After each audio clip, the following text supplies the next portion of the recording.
বিসমিল্লাহির রহমানির রহিম। রহমতপুর টাকুই মধ্যপাড়া যুব সমাজের উদ্যোগে একমবার্ষিক তাফসিরুল কুরআন মাহফিল 22 মার্চ রোজ শুক্রবার 2019। স্থান রহমতপুর টাকুই কেন্দ্রীয় জামে মসজিদ প্রাঙ্গণ, বিপাড়া, কুমিল্লা। আলোচনায় বিশিষ্ট ইসলামী চিন্তাবিদ হযরত মাওলানা ডক্টর মুফতি Abul Kalam Azad Bashar.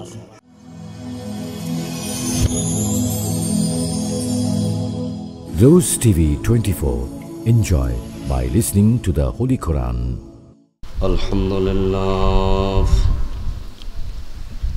Alhamdulillah nahmaduhu wa nasta'inuhu wa nastaghfiruh wa na'udhu billahi min shururi anfusina wa min sayyiati a'malina. من يهد الله فلا مضل له ومن يضلل فلا تجد له وليا مرشدا. وأشهد أن لا إله إلا الله وأن محمدًا عبده ورسوله.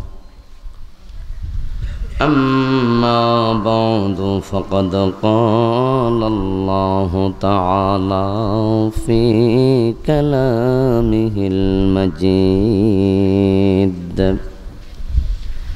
আমার সাথে পড়ুন আউযু বিল্লাহি মিনাশ الشيطان الرجيم. بسم الله الرحمن الرحيم.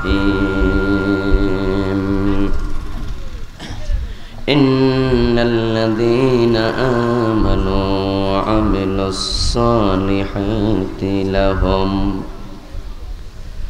وعملوا الصالحات لهم جنات تجري من تحتها الأنهار. ذلك الفوز الكبير.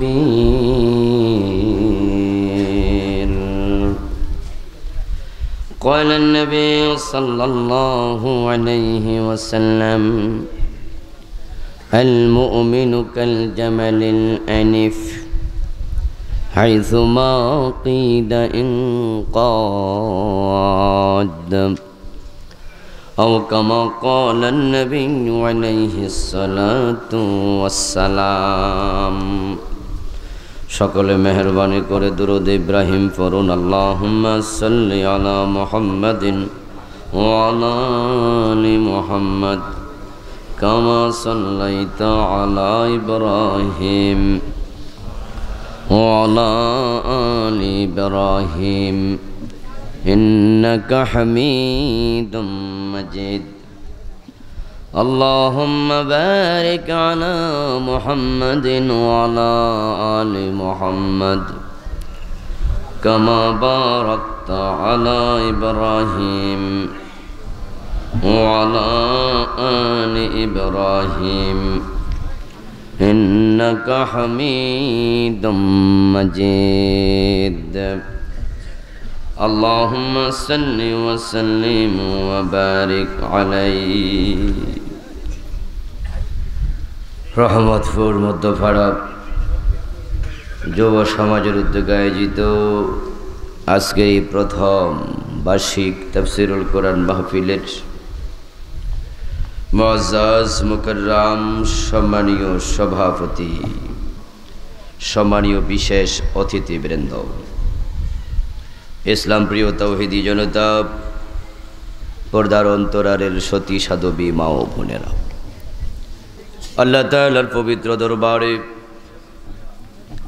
হাজারো শুকরিয়া, লাখো কোটি শুকরিয়া জ্ঞাপন করছি যে মহান মনিব অত্যন্ত মেহেরবানি করে আমাদের সকলকে কোরআনের মাহফিলে কোরআনের মজলিসে হাজির হওয়ার তৌফিক দিলেন, আমাদেরকে সুস্থতা দিলেন, নিরাপদে রাখলেন, কোরআনের কথা বলার জন্য, শোনার জন্য কোরআনমুখী একটি হৃদয় দিলেন।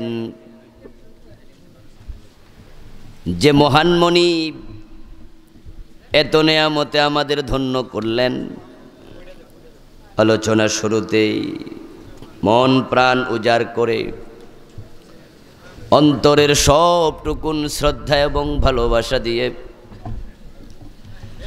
আমাদের মনিব আল্লাহ তাআলাকে শুকরিয়া জানাই, কৃতজ্ঞতা জানাই। সবাই মিলে জোরে জোরে কালিমাত শুকর পড়ি আলহামদুলিল্লাহ। দুরুদ ও সালাম বিশ্বনবী সৈয়দুল মুরসালিন ইমামুনা কুদওয়াতুনা হাবিবুনা সনদুনা তবিবু কুলুবিনা মুহাম্মাদুর রাসূলুল্লাহ সাল্লাল্লাহু আলাইহি ওয়াসাল্লামের উপর সাহাবায়ে কেরাম ও শুহাদায়ে জামের আলা ইল্লিয়িন আল্লাহ তাআলার কাছে কামনা করছি, বলুন আমিন। আমার ভাইয়েরা, আমি আপনাদের সম্মুখে পবিত্র কোরআন মাজিদ থেকে সূরাতুল বুরুজের 11 নম্বর আয়াত তিলাওয়াত করেছি। আল্লাহর হাবিবের পবিত্র মুখ অনুসৃত একখানা ছোট্ট হাদিসে নববী পাঠ করেছি। আল্লাহ তাআলা তৌফিক দান করলে এখান থেকে কিছু কথা বলবো। আমা তৌফিকি ইল্লা বিল্লাহ। আল্লাহ তাআলা সূরাল বুরুজের 11 নম্বর আয়াতে বলছেন, ইন্নাল্লাযীনা আমানু, নিশ্চয়ই যারা ঈমান আনে, ওয়া আমিলুস সালিহাত, এবং নেক আমল করে, লাহুম জান্নাত, আল্লাহ বলেন তাদের জন্যই জান্নাত বরাদ্দ থাকবে।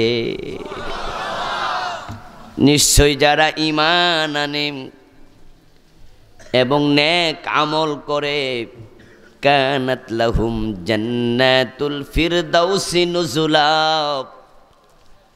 আরে কায়তা আল্লাহ বলেন তাদেরকে আমি সবচেয়ে বড় জান্নাত ফিরদাউস দিয়ে দেব।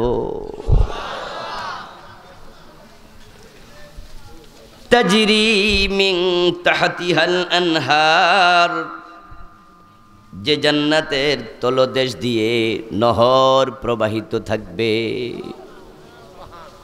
পানির নহর, মধুর নহর, শরাবের নহর এবং দুধের নহর জান্নাতে প্রবাহমান থাকবে। ওই নহর প্রবাহিত জান্নাত পাবে তারা ঈমান এবং নেক আমল অর্জন করবে যারা। যালিকাল ফাউজুল কাবীর। আল্লাহ তাআলা আয়াতের শেষ দিকে বলেন, যারা এই জান্নাত পাবে তারাই সবচেয়ে বড় সফল মানুষ হয়ে যাবে। অন্য জায়গায় বলছেন, যালিকাল ফাউজুল আযীম, জান্নাত পাওয়াই হলো সবচেয়ে বড় সফলতা। আরেক জায়গায় বলেন, যালিকাল ফাউজুম মুবিন, ফাউজুল মুবিন, জান্নাত পাওয়াই হলো সুস্পষ্ট সফলতা। তাহলে সফলতার মাপকাঠি কি? আল্লাহ তাআলা কোরআনে বারবার বললেন জান্নাত প্রাপ্তি। টাকাওয়ালা হওয়ার মাঝে সফলতা নয়, এমপি, মন্ত্রী, চেয়ারম্যান, নেতা হওয়ার মাঝে সফলতা নয়, ভূঁইয়া চৌধুরী বংশে জন্ম নেয়ার মাঝে সফলতা নয়, সফলতা হলো আল্লাহর জান্নাত পাওয়ার মাঝে। কোরআন মাজিদ আল্লাহ তাআলা আরেক জায়গায় বলেন, ফামান যুহজিহা আনিন নার ওয়া উদখিলাল জান্নাতা ফাকাদ ফাজ। যাকে জাহান্নাম থেকে মুক্ত করে দেয়া হলো এবং জান্নাতে প্রবেশের অনুমতি দেয়া হলো, ফাকাদ ফাজ, সেই সফল হলো। কে সফল কে ব্যর্থ? যদি এই প্রশ্নের একটা জবাব শুধু চাওয়া হয়, এক কথায় জবাব দিন, একাধিক জবাব গ্রহণযোগ্য নয়, তাহলে আল্লাহর কোরআনের ভাষার জবাব হলো, যে জান্নাত পেল সেই সফল, যে জান্নাত পায় নাই সেই ব্যর্থ।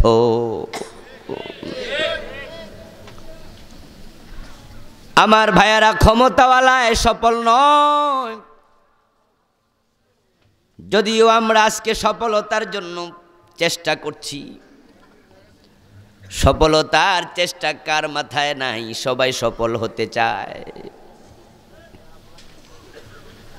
এই সফল হওয়ার জন্য আমরা কতভাবে পয়সা কামানো যায়, পয়সা কামানোর যত রাস্তা আছে সব রাস্তায় কামায়, হালাল হারাম বাছাই করে না এমন মুসলমানের সন্তানও আছে না নাই? পয়সা দরকার, পয়সাওয়ালা হওয়ায় মানে সফল হওয়া। তাই সুদ খাক, ঘুষ খাক, ওজনে কম দেখ, মালে ভেজাল মিশাক, পরের জমি দখল করে হোক, জাল দলিল করে হোক, লুণ্ঠন করে হোক, ডাকাতি করে হোক, যেইভাবেই হোক আমার টাকা চাই। তাই হারাম জেনে শুনেও হারামভাবে টাকা কামাই করছে, হারামভাবে টাকাওয়ালা হচ্ছে, কিন্তু তার বিবেক তাকে বাধা দেয় না। এমন মুসলমান আছে না নাই? হিন্দু, বৌদ্ধ, খ্রিস্টান, তাদের কথা নয়। পয়সাওয়ালা হলে সফল হওয়া যায়, তোমার কে বলেছে? পৃথিবীর সবচেয়ে ধনী মানুষদের একজনের নাম হলো কারুন। কারুনের আলোচনা পবিত্র কোরআনে আছে না নাই? সূরা আল কাসাসের মাঝে আল্লাহ তাআলা কারুনকে নিয়ে কথা বললেন। তিনি বললেন, কারুনের ধনাগারের চাবি বহন করার জন্য একদল লোক লাগতো। কারুনের টাকা পয়সা যে ড্রয়ারে রাখা হতো, আলমারি, বাক্সা, তৎকালীন যুগের লকার, সম্পদ রাখার জন্য যে লকার ছিল, বাক্স ছিল, আলমারি ছিল, ওইগুলোর যে চাবি, ওই চাবি বহন করতে গিয়া আল্লাহ সূরা কাসাসে বলেন, একদল লোক ওই চাবির ভারে তারা নুয়ে যেত। অনেক বড় দানশীল। আপনাদের কাছে জানতে চাই, ওই কারুন সফল না ব্যর্থ? বরং আমরা সবাই জানি তাকে তার সম্পদ সহ আল্লাহ তাআলা মাটির নিচে ধসিয়ে দিয়েছেন। কারুনের নাম জানে না তামাম পৃথিবীতে খুব কম মানুষ আছে, কিন্তু আপনারা বলুন তো, কারুন নামে পৃথিবীতে কয়জনের নাম আছে? এত পয়সাওয়ালা মানুষ, কিন্তু তার নামে পৃথিবীতে একটা মানুষও নাম রাখে না। কারণ ওই পয়সাওয়ালা হয়েছে কিন্তু সফলতা পায় নাই। হযরত বেলাল ছিলেন একজন গোলাম, উনার বাবাও ছিল গোলাম। টাকা নাই, পয়সা নাই, মসজিদে নববীর বারান্দায় আহলে সুফফা হয়ে সময় কাটিয়েছেন। ওই গরিব বেলালের নামে পৃথিবীতে মানুষ আছে না নাই? দুই চারজন না, হাজার হাজার। ওই নামটা যখন মনে আসে, মনের অজান্তে শ্রদ্ধা তৈরি হয়ে যায়। সবাই বলুন তো, হযরত বেলাল সফল না ব্যর্থ? কারণ কি? কারণ হলো বেলাল জান্নাতওয়ালা। রাসূল সাল্লাল্লাহু আলাইহি ওয়াসাল্লাম মেরাজ থেকে ফিরে এসে বললেন, বেলাল, আমি মেরাজের রাতে জান্নাতে ঢুকেছি, আমার আগে আগে তোমার পায়ের শব্দ শুনেছি।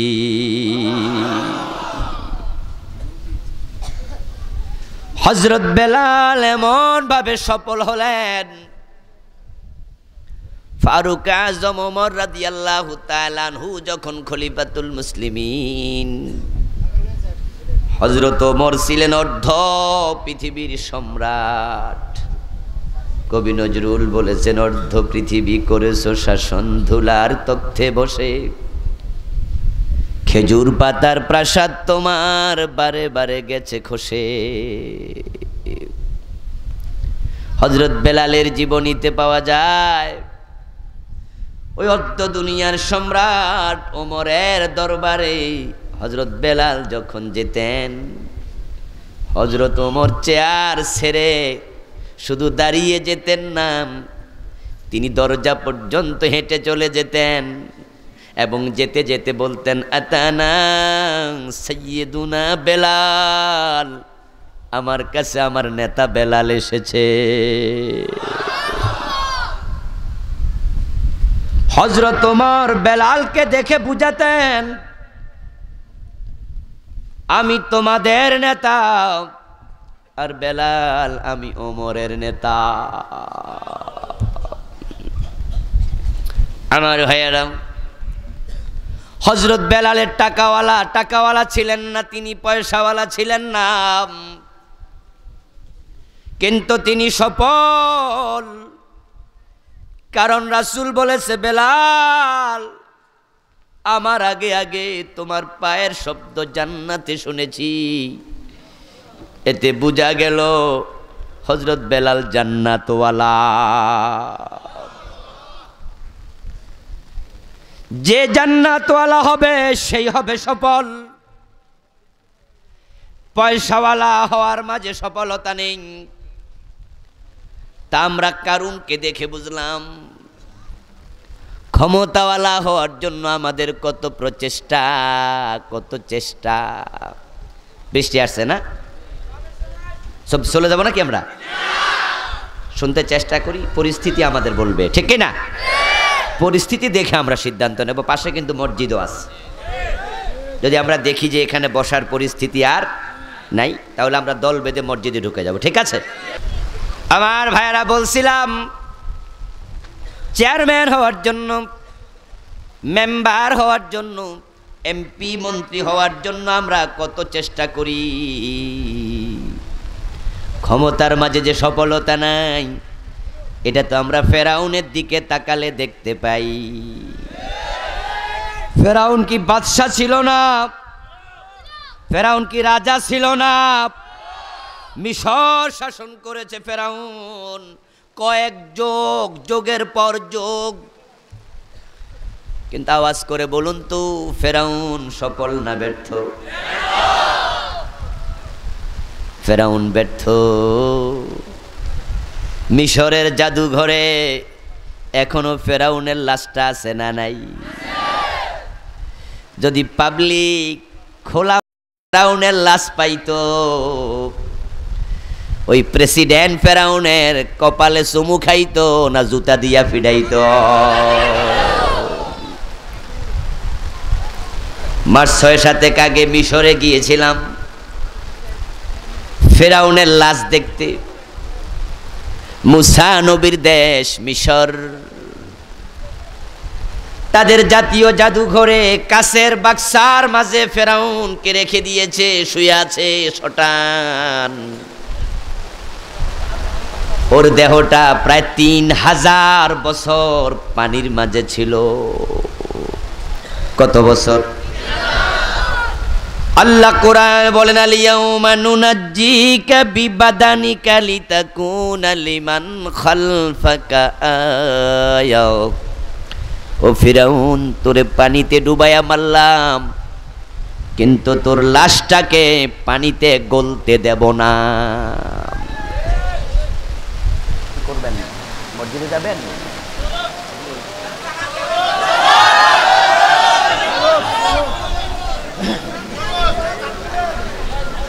আমার ভাইয়ারা, প্রায় 3000 বছরের মতো পানিতে ছিল। ফেরাউনের সাথে আরো সৈন্য সামন্ত ছিল কিনা? তাদের লাশগুলো পানিতে পচে গেছে, তাদের লাশ তিমি মাছ হাঙ্গর খেয়ে ফেলেছে, তাদের লাশ গলে গেছে। কিন্তু আল্লাহ বলে, ফেরাউন আলিয়াউমা নুনাজ্জিকা বিবাদানিক, আমি তোর দেহটাকে গলতে দেব না, পচতে দেব না। হাঙ্গর তিমি কোনো মাছকে খেতে দেব না, আমি তোকে রেখে দেব। লিতাকুনা লিমান খালফাকা আয়া, পরবর্তী লোকেরা তোকে দেখে তারা শিক্ষা নেবে, তারা বুঝবে ক্ষমতাওয়ালা হওয়ায় মানি সফল হওয়া না।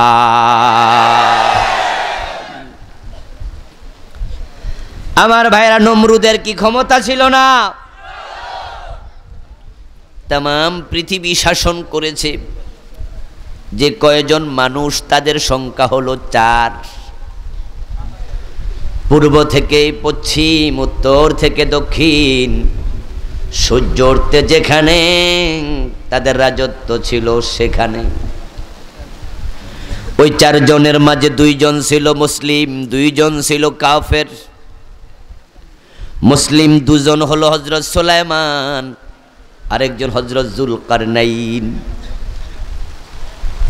আর কাফের 2 জন ছিল, একজন বখতে নাসর, আরেকজন নমরুদ।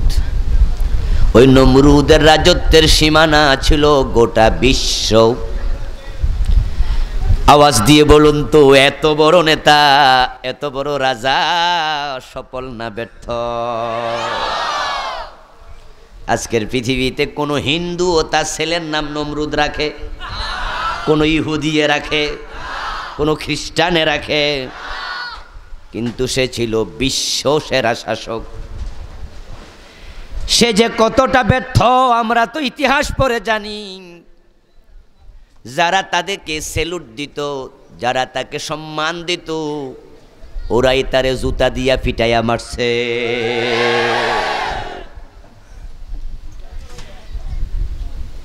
এজন্য তো হযরত ওমর ফারুক রাদিয়াল্লাহু তাআলা আনহু বলছেন, মান ইতাজ্জা বিমাকানিহি ফালিয়ানজুর ইলা ফিরআউন ওয়া মান ইতাজ্জা বিমালিহি ফালিয়ানজুর ইলা কারুন ওয়া মান ইতাজ্জা বিনাসাবিহি ফালিয়ানজুর ইলা আবি লাহাব ইন্নামাল ইজ্জাতু বিত্তাকওয়া।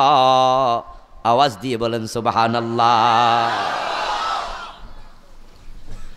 হযরত ফারুক আজম ওমর বলেন, যে ব্যক্তি ক্ষমতা পায়া মনে করে সে সম্মানী, তার তাকিয়ে দেখা উচিত ফেরাউনের দিকে।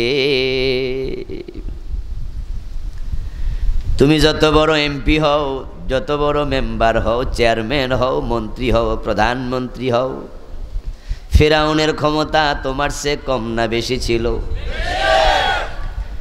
কিন্তু তুমি দেখাও, তুমি দেখো ফেরাউনের দিকে, ক্ষমতাওয়ালা মানি সম্মানওয়ালা না। তাই অহংকার করো না। আল্লাহ চাইলে ফেরাউনের মতো বেজ্জতি করার ক্ষমতা তোমাকেও আল্লাহর আছে না নাই? আমার ভাইয়েরা, ফেরাউনকে আল্লাহ যখন পানিতে ডুবিয়ে মারলেন, তখন ফেরাউনের হাতে মিশরের ক্ষমতা ছিল নাকি ছিল না?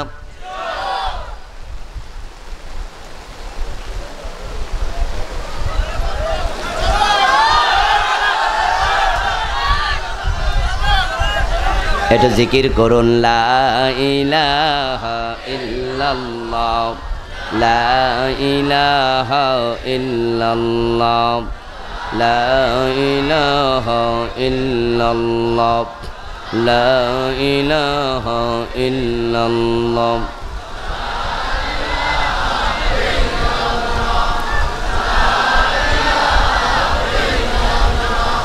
লা ইলাহা ইল্লাল্লাহ। আমার মনে হয় মসজিদে যাওয়াই শুনতে পারো।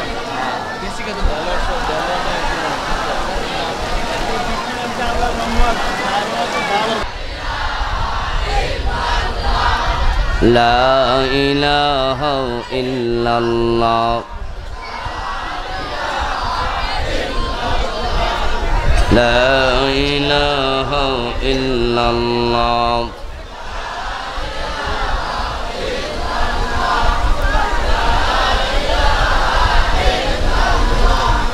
লা ইলাহা ইল্লাল্লাহ।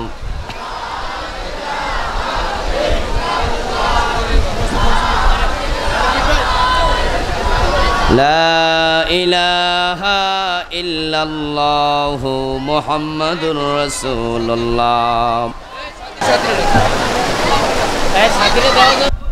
আমার ভাইয়েরা, আমরা বলতেছিলাম নমরুদ তাম পৃথিবীর শাসনকর্তা ছিল। ক্ষমতার মাঝে সম্মান নেই, সম্মান সফলতা নির্ভর করবে জান্নাত প্রাপ্তির মাঝে। যে ব্যক্তি জান্নাত পায় নাই, তাম পৃথিবীর প্রধানমন্ত্রী হওয়ার মাঝেও তার সফলতা নাই। যেমন নমরুদ তাম পৃথিবীর শাসনকর্তা ছিল, কিন্তু নিশ্চয় আমাদের কারো এ বিষয়ে দ্বিমত নাই, নমরুদ নিশ্চয় সম্মানী মানুষ নয়। যার মৃত্যুর সময় তার আপনজনেরা তার জুতা পিটা করে মেরেছে, তার চেয়ে অপমানিত ব্যর্থ কেউ হতে পারে না।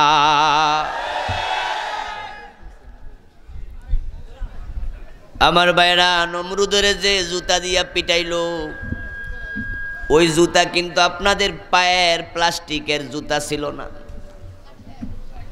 ওই জুতাগুলো ছিল কাঠের খড়ম।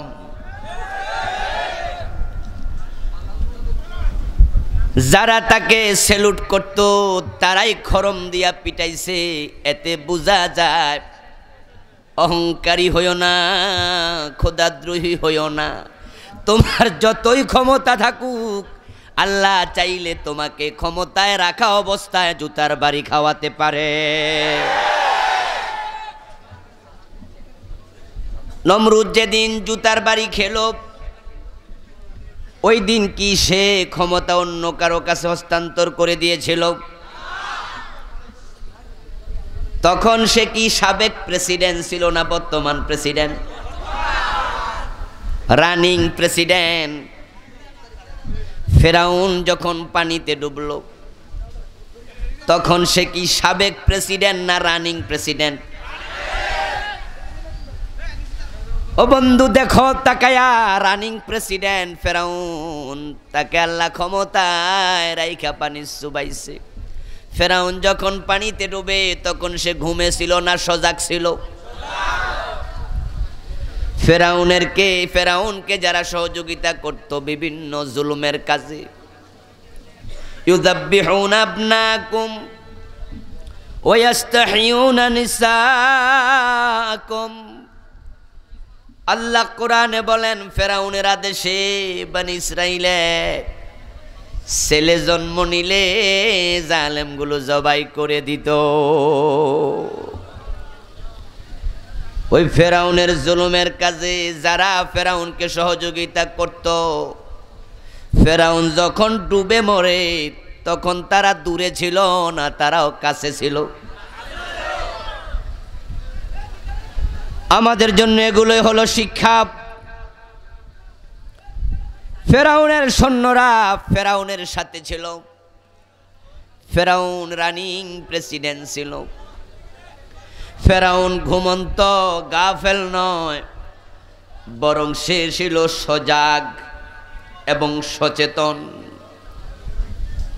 ক্ষমতায় রাইখা জাগন্ত জাগরুত অবস্থায় সৈন্য সামন্তের সামনে যে আল্লাহ ফেরাউনকে ডুবাইতে পারে, সীমা লঙ্ঘন করলে তোমাকেও ক্ষমতায় রেখে তোমার সৈন্য সামন্তের সাথে ওই ফেরাউনের মতো ডুবানোর ক্ষমতা আল্লাহর আছে না? না। নমরুদ যখন জুতার বাড়ি খায় তখন সে রানিং প্রেসিডেন্ট। রানিং প্রেসিডেন্ট হিসাবে তারও সৈন্য সামন্ত আছে না নাই? যাদের সামান্য ইশারায় আঙ্গুলি হেলেনে একটা মানুষের জীবন চলে যায়। ইব্রাহিম আলাইহিস সালামের সাথে নমরুদ যখন বিতর্ক করেছে, কোরআনে আসসালাম তারা ইলাল্লাযী হাজ্জা ইব্রাহিম ফি রাব্বিহি আন আতাহুল্লাহুল মুলক। হে নবী, আপনি কি লক্ষ্য করে দেখেন নাই ওই ব্যক্তির দিকে যাকে আল্লাহ তাআলা রাজত্ব দিয়েছে, ক্ষমতা দিয়েছে? ওই ক্ষমতা পাওয়ার পরে সে ইব্রাহিম নবীর সাথে রুবুবিয়ত নিয়ে ঝগড়া লাগছে। সে নিজেকে আল্লাহ রব বলে দাবি করেছে। ইব্রাহিম আলাইহিস সালাম বললেন না, রব্বি আল্লাযী ইহয়ী ওয়া ইউমীত, আমার রব তো তিনি জীবন মৃত্যুর মালিক হলেন যিনি। এই কথা বলার সাথে সাথে নমরুদ বলল, ভাতিজা, জীবন মৃত্যুর মালিক যে সে যদি তোমার রব হয়, আমি নমরুদ আমি তো জীবন মৃত্যুর মালিক। নাউযুবিল্লাহ।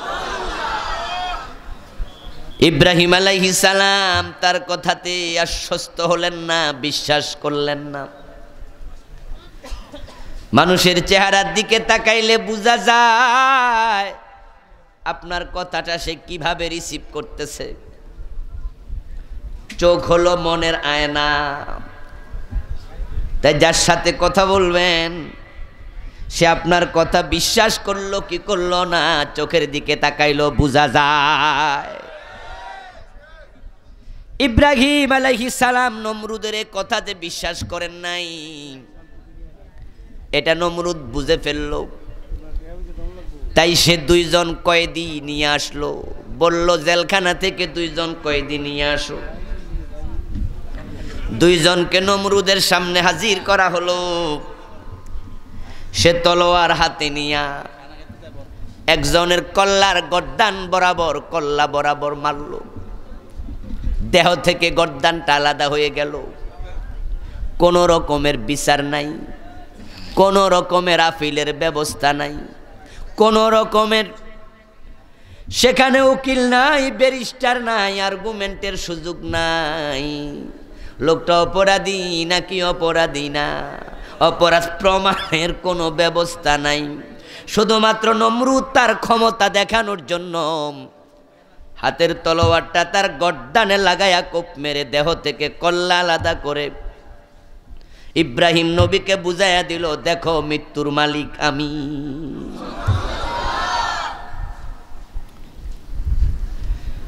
ওখানে আসামি ছিল আর একজন, সেও দাঁড়ায়া দাঁড়ায়া মনে মনে ভাবছে আমার কল্লাটাও বুঝি এখনই চলে যাবে। কিন্তু নমরুদ তার দিকে ইশারা করে বলল, ও মিয়াম, তুমি আর জেলে যাওয়া লাগবে না, তুমি বাড়ি চলে যাও, তোমার আমি ছেড়ে দিলাম। ওই বেটা দোষী না নির্দোষ, এখানে কোনো রকমের আর্গুমেন্ট নাই, এখানে উকিল নাই, ব্যারিস্টার নাই, কি দোষে জেলে আছে জিজ্ঞাসা করে নাই। শুধুমাত্র ইব্রাহিম নবীকে বুঝাইয়া দিল, দেখো জীবনের মালিকও আমি, একজন রে ছেড়ে দিলাম, আরেকজন রে মাইরা ফেললাম। কি ক্ষমতা দেখায়া দেব। ইব্রাহিম আলাইহিস সালাম দম্বার পাত্র নন। সাথে সাথে তিনি বললেন, ইন্নাল্লাহা ইয়াতি বিশ-শামসি মিনাল মাশরিক ফাতি বিহা মিনাল মাগরিব। সুবহানাল্লাহ পড়েন। ইন্নাল্লাহা ইয়াতি বিশ-শামসি মিনাল মাশরিক।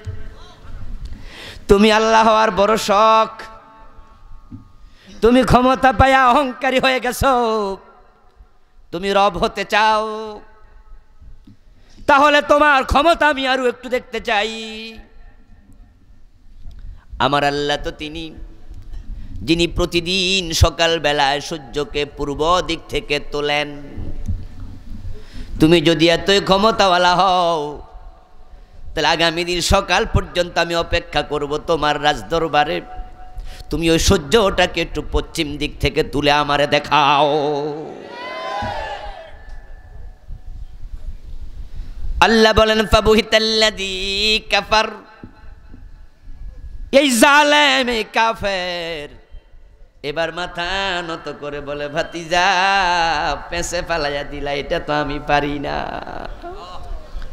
ইব্রাহিম নবী বলে দিলেন, যখন তুমি এটা পারো না, প্রমাণ হয়ে গেল তুমি আল্লাহ হতে পারো না, তুমি রব না, তুমি খোদা না। যেই বেটা ক্ষমতার মোহে পাগল হইয়া এক পর্যায়ে ইব্রাহিম নবীর আগুনে ফেলে দিল, জ্বালায়া পোড়ায়া শেষ করে দিবে।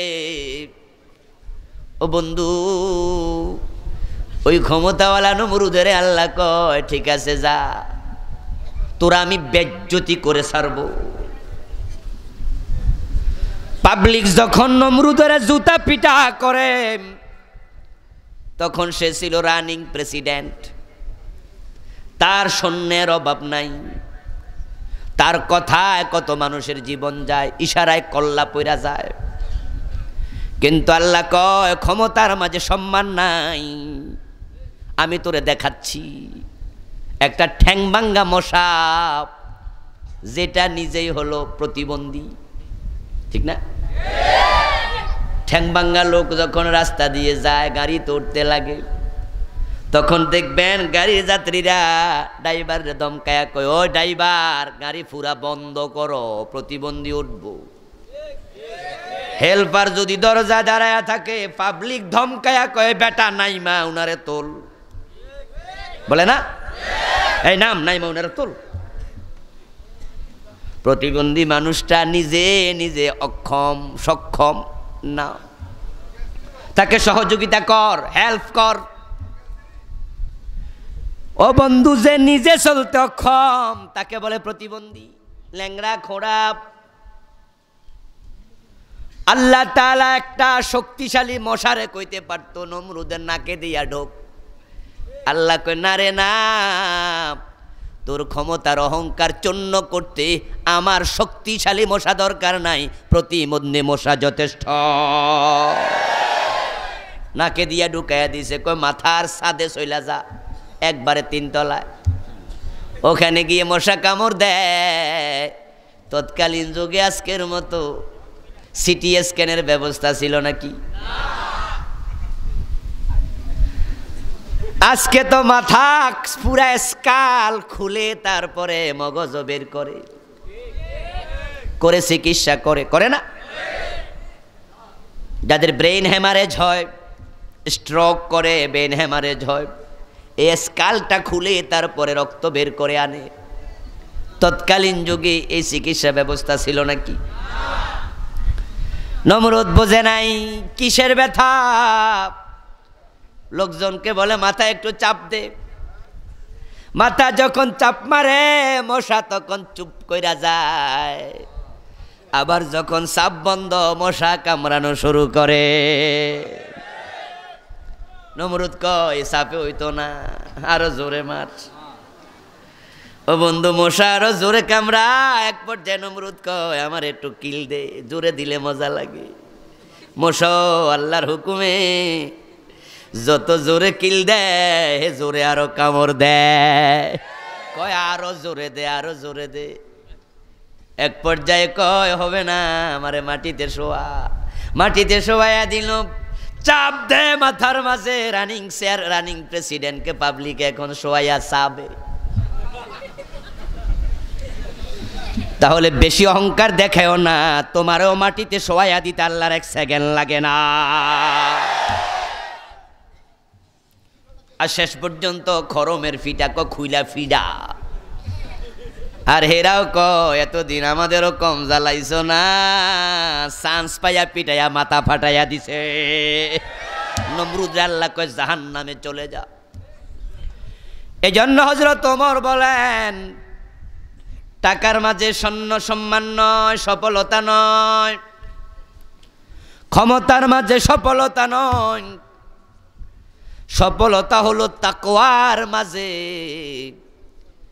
যে ব্যক্তি মুত্তাকি হয় সে জান্নাতওয়ালা হয়। সুবহানাল্লাহ।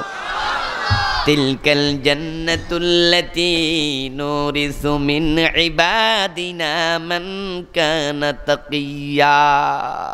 আল্লাহ বলেন আমার বান্দাদের মাঝে যারা মুত্তাকি তাদের জন্য আমি জান্নাত বানায়া রাখছি। আমার সামনে পিছে ডানে বামে দূরে বসে যারাই বন্ধু আলোচনা শুনছেন সবার মনে জান্নাত পাওয়ার চিন্তা আছে না নাই? জান্নাত পাওয়ার চিন্তা থাকতেই হবে। সব মিস হোক, জান্নাত মিস করা যাবে? সব হারায়া যাক, জান্নাত হারানো যাবে না।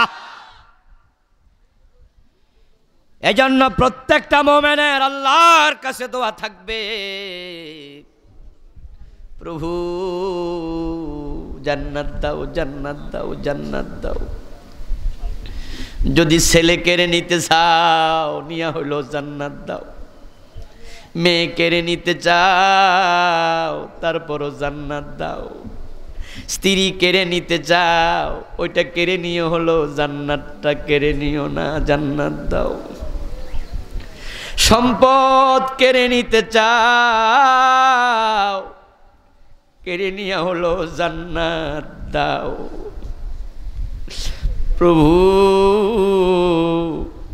যদি জীবন কেড়ে নিতে চাও আমরা জীবন দিতে রাজি হয়ে যাব, জান্নাত কেড়ে নিও না।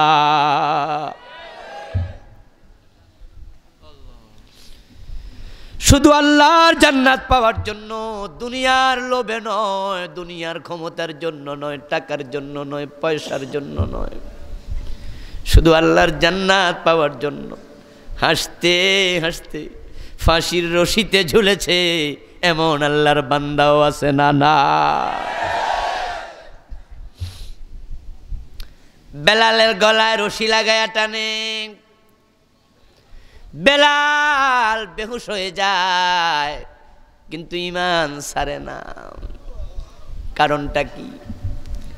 কারণ হলো বন্ধুগণ, যে জান্নাত আমরা পেতে চাই ঈমান ছাড়া জান্নাত পাওয়া যায় না। আল্লাহ তাআলা জান্নাত দেওয়ার জন্য তিনি জান্নাত বানাবেন না বানায়া ফেলছেন? তাহলে জান্নাত দাতা কিন্তু জান্নাত দিতে রেডি। তিনি জান্নাত দেওয়ার জন্য জান্নাতে যত নেয়ামত আছে, হুর গেলমান, জান্নাতের নহর, জান্নাতের বাড়ি, জান্নাতের গাছগাছালি, জান্নাতের ফল ফলাদি, যত নিয়ামত জান্নাতে আছে, আওয়াজ দিয়ে বলুন ওইগুলো আল্লাহ বানাবেন না বানায়া ফেলছেন বানিয়ে। জান্নাত প্রস্তুত, ওই জান্নাত দাতা জান্নাত দেওয়ার জন্য রেডি। তবে জান্নাতে যাওয়ার শখ মনে লালন করলে জান্নাত পাওয়া যায় না। জান্নাত পাওয়ার জন্য জান্নাতের মালিক দুটি শর্ত দিয়েছেন। কোরআনে অনেক জায়গায় এই শর্তগুলো তিনি ঘোষণা করছেন। আমি আপনাদের সম্মুখে সূরা বুরুজ থেকে 11 নম্বর আয়াত পড়েছি। ওই 11 নম্বর আয়াতে আল্লাহ শেষ দিকে বলেছেন, জান্নাত যে পাইল যালিকাল ফাউজুল কাবীর, সে সবচেয়ে বড় সফলতা পেল। তবে ওই জান্নাত পাওয়ার জন্য ওই আয়াতের মাঝে আল্লাহ বলছেন, ইন্নাল্লাযীনা আমানু ওয়া আমিলুস সালিহাতি লাহুম জান্নাত, নিশ্চয় যারা ঈমান আনে এবং নেক আমল করে শুধু তাদের জন্যই জান্নাত। এ দুই শর্ত যে পালন করবে না ওর কপালে জান্নাত মিলবে না। জান্নাত পাওয়ার শর্ত দুটি, তার মাঝে 1 নাম্বার ঈমান, দ্বিতীয় নাম্বার হলো নেক আমল। এই দুইটাই লাগবে, কিন্তু এই দুইটার মাঝে 1 নাম্বার কোনটা? আওয়াজ করে বলেন 1 নাম্বার কোনটা? দ্বিতীয় নাম্বারে কোনটা? তাহলে 1 নম্বর ঈমান, দ্বিতীয় নেক আমল, এই দুটাকে সঙ্গী বানানো লাগবে। ঈমান হলো 1-এর মতো, আর নেক আমল হলো ডান পাশে শূন্যের মতো। যদি ঈমান থাকে আমল কাজে আসবে। 1 আছে, এবার আমল নামক শূন্য বসাও। যদি একটা শূন্য বসাও 10 হয়ে যাবে। 2টা দিলে কত? 3টা দিলে কত? 5টা দিলে 1 লাখ। ও বন্ধু, এইভাবে তুমি দিতে থাকো, আমল যত বাড়বে তোমার মান তত বাড়বে।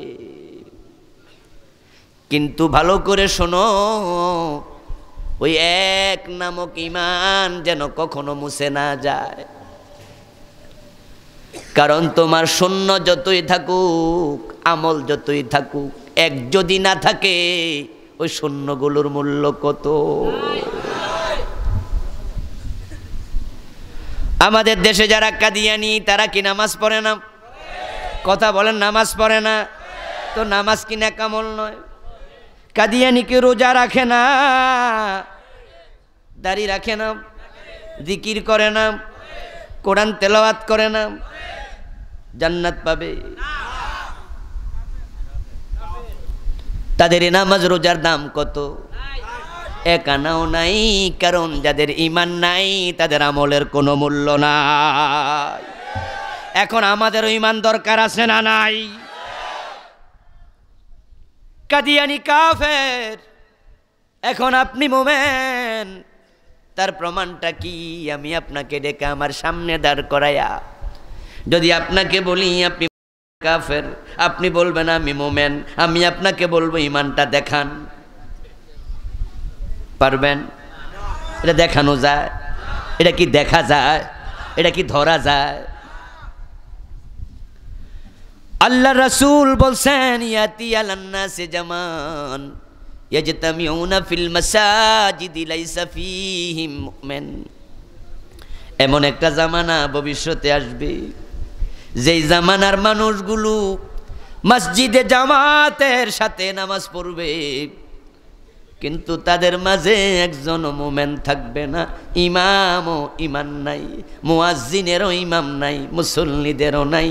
এমন এক জামানা আসবে, ওই জামানার মানুষগুলো ইউসবিহু মুমিনান ফায়ুমসি কাফিরান, সহিহ বুখারীর হাদিস। তারা সকাল বেলায় মুমিন থাকবে, সন্ধ্যা বেলায় কাফের হয়ে যাবে।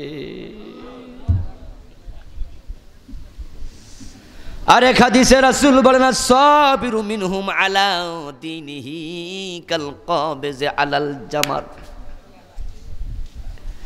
তাদের মাঝে ঈমানওয়ালা এত কমে যাবে, যারা দিনের উপর অটল থাকতে চাইবে, ঈমানের উপরে অটল থাকতে চাইবে, তাদের জন্য ঈমান রাখা এত কঠিন হবে, হাতের মাঝে আগুনের কয়লা রাখা যত কঠিন। ঈমানওয়ালারা অনেক কষ্ট পাবে, তাদের ঈমানের উপরে থাকা কঠিন হবে।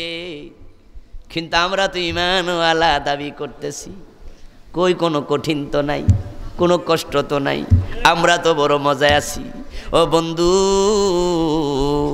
প্রকৃত অর্থে ঈমানওয়ালা যদি হও তাহলে দেখবা তোমারও মামলার আসামি হওয়া লাগবে। হকের কথা বলো, ঈমানওয়ালা যদি হও, অন্যায় দেখে তুমি চুপ থাকবা কেমনে? ঈমানওয়ালা তো কখনো অন্যায়ের সাথে আপোষ করতে পারে না। প্রকৃত অর্থে যে ইমাম মসজিদের মিম্বারে অন্যায়ের বিরুদ্ধে অকপটে কথা বলে, হক কথা বলে, বলুন তো তার চাকরি থাকে না চলে যায়? হক কথা বললে ইমামের চাকরিটা থাকে না। হক কথা বললে পীর সাহেবের মুরিদ কমে যায়। হক কথা বললে বক্তার মাহফিল 144 জারি হয়ে যায়। হক কথা বললে হুজুর মামলার আসামি হয়। হক কথা বললে তেঁতুল হুজুর উপাধি পাওয়া লাগে। আবার হক কথা বন্ধ করলে আবার বিরিয়ানির প্যাকেট পাওয়া যায়। হক বলো গুলি খাওয়া লাগবে। আবার হক না বলে বন্ধুত্ব করো, বিরিয়ানির প্যাকেট হাতে চলে আসবে। হক কথা বলতে যাও,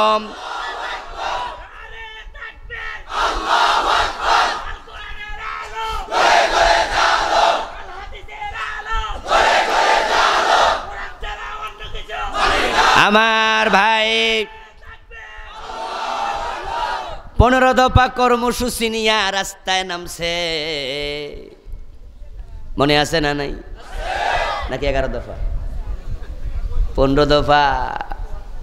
5ই মে লাখ লাখ লোক ওই শাপলা চত্বরে জড়ো হয়েছিল ঢাকার মতিঝিলে।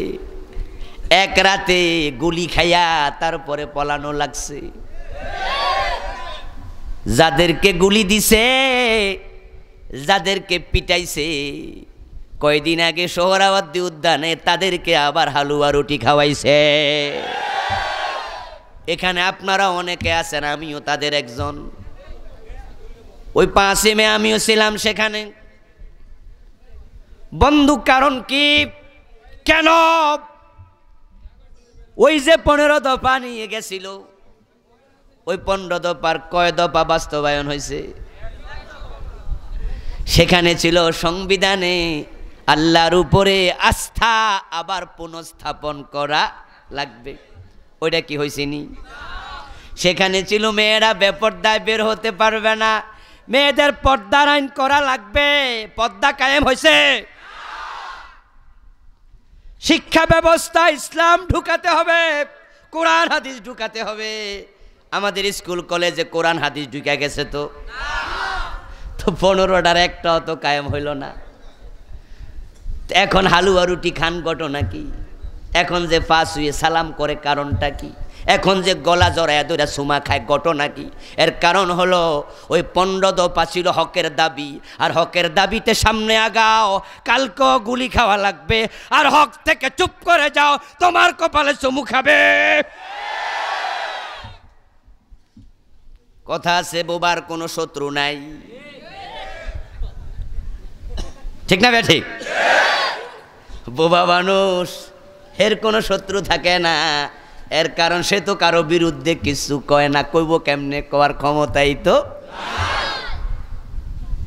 তাই সব দলের লোকেরা বোবারে কয়, যদি বোবা কয় হেরে সাইরা দেহে জাগা, হেরে ধরিস না, কারণ তো আর আমার বিরুদ্ধে মিছিল করতে। চুপ হয়ে যাও, তোমার ঈমান রাখতে কষ্ট নাই। সমাজে হাজার অন্যায় হবে, রাষ্ট্রে হবে, দেশে হবে, চোখ বন্ধ করে থাকো, মুখ বন্ধ করে থাকো, দেখবা বন্ধু কেউ দুশ্মনী করবে না। তুমি যদি বক্তা হও তাহলে সামাম বাংলাদেশের সব জায়গায় তোমার মাহফিল চলবে। তুমি যদি পীর হও সব দলের লোকেরা তোমার মুরিদ হবে। তুমি যদি ইমাম হও সব দলের লোকেরা তোমারে প্রতি শুক্রবারে দাওয়াত দিয়া খাওয়াইব। আর হক কথা বলা শুরু করো, দেখবা যারাই অপরাধী সবাই তোমার বিরুদ্ধে লেগে যাবে। এখন তুমি বিপদে পইরা হকের কথা বন্ধ রাখবা নাকি হক চালাইয়া যাইবা? তো চালাইয়া গেলে হাতের মাঝে আগুন রাখা যত কঠিন, তোমার জন্য সমাজ তত কঠিন হয়ে যাবে।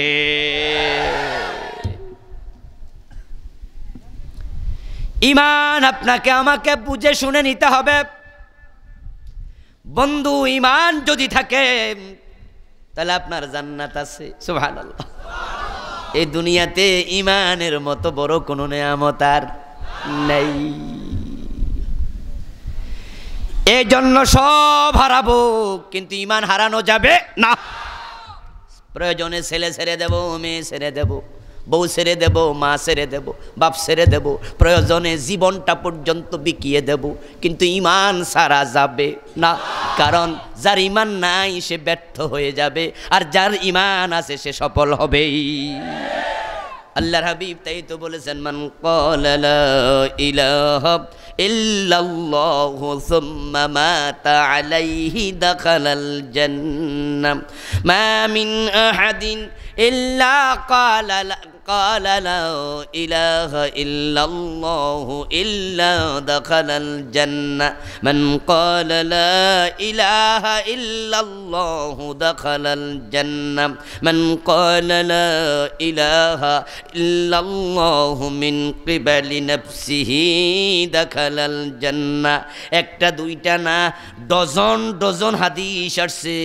শব্দের কিছু তারতম্য আছে, অর্থের মাঝে তারতম্য নাই। অর্থের মূল মাফহুম হলো যে কালেমা নিয়ে মরবে, মরতে দেরি, আল্লাহর জান্নাত পেতে দেরি হবে না। আর যে জান্নাত পায় সে সফল হয়ে যাবে। কিন্তু বন্ধু ওই লা ইলাহা ইল্লাল্লাহ নামক কালেমা, এটা পড়লে মুমিন হওয়া যায় না। লা ইলাহা ইল্লাল্লাহ না পড়ে মুমিন হওয়া যায় না, আবার এটা পড়লেই মুমিন নাম। যদি লা ইলাহা ইল্লাল্লাহ এই কালেমা পড়লে মুমিন হওয়া যেত, গিরিশচন্দ্র সেন মুমিন থাকত। লা ইলাহা ইল্লাল্লাহ এই কালেমাটা কোরআনে আছে না নাই? তো গিরিশচন্দ্র সেন যখন অনুবাদ করছে এই আয়াত কি বাদ দিছিল? কথা কয় না কেন? পড়ে নাই, লিখে নাই, বলে নাই, কিন্তু মোমেন হয়েছে। তো আমার সামনে যারা আলোচনা শুনছেন বন্ধু, আপনি যে কালেমা পড়ে মোমেন হয়েছেন, প্রশ্ন যদি করি এই কালেমা আপনি কার হাতে পড়ছেন? উত্তর হবে মক্তবের হুজুরের হাতে। আর আব্দুল্লাহ ইবনে উবাই সে কালেমা পড়েছে কার হাতে? বিশ্বনবীর হাতে। তো মক্তবের হুজুর আপনারে কালেমা পড়াইছে, আপনি মোমেন দাবি করে বসে আছেন। আব্দুল্লাহ ইবনে উবাই কালেমা পড়েছে বিশ্বনবীর হাতে, কিন্তু সে তো মোমেন হতে পারল না। লা ইলাহা ইল্লাল্লাহ যারা কাদিয়ানি এই কালেমা বুঝি তারা পড়ে না। কাদিয়ানিরা আযানের মাঝে বলে আশহাদু আল্লা ইলাহা ইল্লাল্লাহ আশহাদু আন্না মুহাম্মাদার রাসূলুল্লাহ, তারপরেও কাদিয়ানিরা মোমেন না, কাফের। ঈমানটা বুঝে শুনে নিও ভাই, এটা বড় দামি জিনিস। এটার জন্য তোমাকে সিদ্ধান্ত নিতে হয়। লা ইলাহা ইল্লাল্লাহ এটা কোনো মন্ত্র নয়, এটার নাম হলো একটা রেভলিউশন, এটা একটা বিপ্লবের নাম।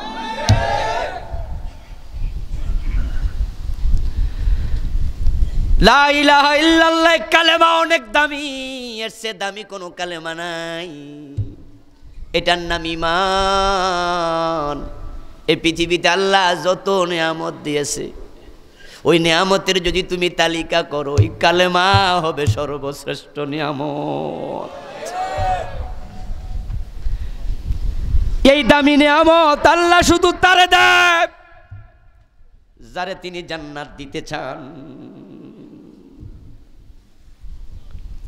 জান্নাত পাওয়ার জন্য কালেমাটা হলো পাসপোর্ট। আমাদের দেশ থেকে যদি কেউ বিদেশ যেতে চায়, পাসপোর্টের দরকার আছে না নাই? ওই পাসপোর্টে ভিসাটা লাগবে। আমার বন্ধু, দেশের যিনি প্রধানমন্ত্রী, উনি যদি বিদেশ যেতে চান, উনারও পাসপোর্ট দরকার আছে না নাই? প্রেসিডেন্টের দরকার আছে না নাই? রিক্সাওয়ালার, হুজুরদের লাগে না? আলেম ওলামা মানুষ লাগে কি না? কার লাগে না? পাসপোর্ট ছাড়া ইমিগ্রেশন ক্রস করার কোনো সুযোগ নাই। আল্লাহর জান্নাতে যাওয়ার জন্য ঈমান হলো পাসপোর্টের মতো। যার ঈমান নাই সে জান্নাতে ঢুকতে পারবে না, কারণ জান্নাত হাসরের মাঠে থাকবে না। আপনি যে কোনো রকম চালাকি করে ফেরেশতাদের চোখ ফাঁকি দিয়া জান্নাতের দৌড়াইয়া ঢুকে যাবেন, এই সুযোগ কিন্তু আল্লাহ রাখে নাই। তাই তিনি হাসরের মাঠে জান্নাতকে হাজির করবেন না, কিন্তু জাহান্নাম হাসরের মাঠে হাজির করা হবে। হাদিসে এসেছে ইউতা ইয়াউমাইদিন বিজাহান্নাম লাহা ৭০ আলফ জিমাম মা কুল্লি জিমামিন ৭০ আলফ মালাকিন ইয়াজুরুনাহা। জাহান্নামের চারপাশে ৭০,০০০ শিকল লাগানো হবে। সুবহানাল্লাহ পড়েন। প্রতিটা শিকলে ৭০,০০০ ফেরেশতা দেয়া হবে। শিকল কত হাজার? কথা বলেন, কত হাজার? প্রতি শিকলে ফেরেশতা কত হাজার? তাহলে এবার হিসাব করেন কয় কোটি ফেরেশতা দেয়া হবে। ইয়াজুরুনাহা, ওই ফেরেশতারা জাহান্নামকে টেনে টেনে হাসরের মাঠে হাজির করবে। সামিউ লাহা শাহীকাও ওয়া হিয়া তাফুর। আল্লাহ কোরআনে বলেন, হাসরের মাঠে উপস্থিত মানুষগুলো ওই জাহান্নামের তর্জন গর্জন শুনতে পাবে। ফেরেশতারা জাহান্নামকে যখন টেনে টেনে আনবে, জাহান্নাম ক্রোধে ফেটে পড়বে। জাহান্নামের আগুন তার লেলিহান অগ্নি শিখা জিহ্বার মতো বের করবে। পানি যখন উতরায় চুলার উপরে টকবক টকবক যেমন করে, জাহান্নামের আগুন এরকম উতরাতে থাকবে। হাসরের মাঠে জাহান্নামকে হাজির করে তারপরে জাহান্নামীদেরকে সেখানেই ফেলে ফেলা হবে, ধরে ধরে ফেলা হবে। কিন্তু জান্নাতটাকে আল্লাহ হাসরের মাঠে হাজির করবেন না। কোরআনে আছে, ওয়া উযলিফাতিল জান্নাতু লিল মুত্তাকিনা গায়রা বাঈদ। সুবহানাল্লাহ বলেন ভাইয়ারা। আল্লাহ কয় মুত্তাকিদের জন্য জান্নাত হাজির করা হবে, তবে অনতি দূরে, খুব বেশি দূরে না, হাসরের মাঠের সামান্য দূরে। আল্লাহ জান্নাত হাসরের মাঠে আনেন না। বাঙালি বড় চালাক, তারা ফেরেশতারে ফাঁকি মাকি দিয়া দৌড় টোর দিয়া ডুইকা যাইতে পারে বুঝি, কারণ যারা পাবলিকের ঘুমে রাইখা ক্ষমতা নিয়ে যায়, হেরা ফেরেশতারে ঘুম পাড়ায় আবার ডুইকা নিয়ে যায়। চালাকি করার সুযোগ আল্লাহ রাখে নাই। তাই তিনি জান্নাতটারে একটু দূরে রাখছে, কোনো ফাঁকিবাজি চলবে না। হাসরের মাঠে আল্লাহ যাদেরকে বলবেন ফাদখুলি ফি ইবাদি, পড়ুন না আমার সাথে, ফাদখুলি ফি ইবাদি ওয়াদখুলি জান্নাতি, জোরে বলেন সুবহানাল্লাহ। আমার বান্দার কাতারে তোমরা দাঁড়াও, আমার গোলামের কাতারে দাঁড়াও। ও নফসে মুতমাইন্না, তারা কাতার বেঁধে দাঁড়াবে। সব নফসে মুতমাইন্না আল্লাহর প্রিয় নফসগুলো, বান্দাগুলো কাতারবদ্ধ হয়ে যখন দাঁড়াবে, আল্লাহ এবার বলবে ওয়াদখুলি জান্নাতি, এবার আমার জান্নাতে ঢোকো। হাসরের মাঠ থেকে আবার জান্নাতে রওনা দেবে, কিন্তু জান্নাত তো হাসরের মাঠে নাই, জান্নাত আছে হাসরের মাঠের বাহিরে। ওই জান্নাতে ঢোকার জন্য হাসরের মাঠ থেকে আল্লাহ তাআলা একটা ব্রিজ বানায়া দেবে। ওই ব্রিজটা পার হলে জান্নাত পাওয়া যায়। ওই ব্রিজের নাম কি?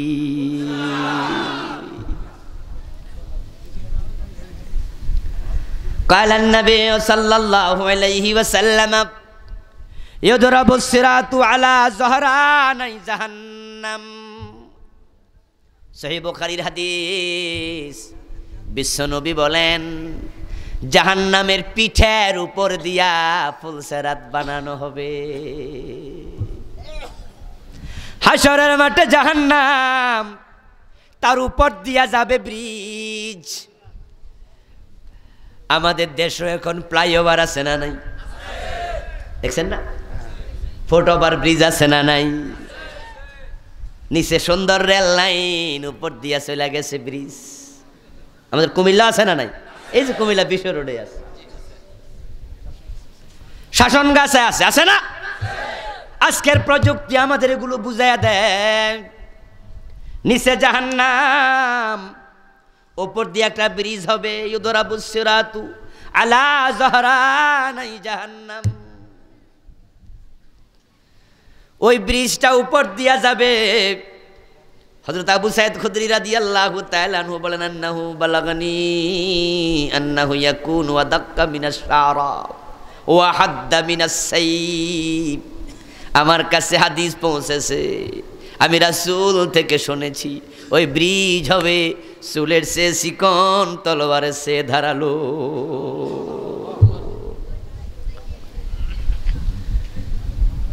এবং জাহান্নামের উপরে, এবার বলুন তো ওই জাহান্নামের আগুন সাদা না কালো? কেমন কালো? ফাহিয়া সাউদা মুজলিমা, রাসূল বলেন জাহান্নামের আগুন হলো নিকশ কালো, নিকশ কালো। এমনি চুলের মতো চিকন, আবার কালো আগুনের উপরে, আবার তলোয়ারে সে ধারালো। পার হবেন কেমনে? চোখে তো দেখা যাবে না, চোখে দেখা যাবে না। ঠিক বন্ধু সেই পার হতে পারবে যার ঈমান নামক পাসপোর্ট থাকবে। এটা কোরআনে আছে। হাফেজ ভাইরা আমার সাথে ঠোঁট মিলাবেন। يوم ترى المؤمنين والمؤمنات يسعى نورهم بين أيديهم وبأيمانهم بشراكم اليوم جنات تجري من تحتها الأنهار, সবাই আওয়াজ দিয়ে বলেন সুবহানাল্লাহ। আল্লাহ বলেন হে নবী ইয়াউমা তারা, সেদিন আপনি দেখতে পাবেন আল মুমিনিনা ওয়াল মুমিনাতি ইয়াসআ নূরুহুম বাইনা আইদিহিম ওয়া বিআইমানিহিম, যাদের ঈমান থাকবে, পুরুষ হোক আর মহিলা হোক, মুমিন মুমিনা নারী পুরুষ, ওই ব্রিজের গোড়ায় যখন যাবে তাদের বুকের দিক থেকে, তাদের ডান পাশ থেকে ঈমানের নূর বের হতে থাকবে।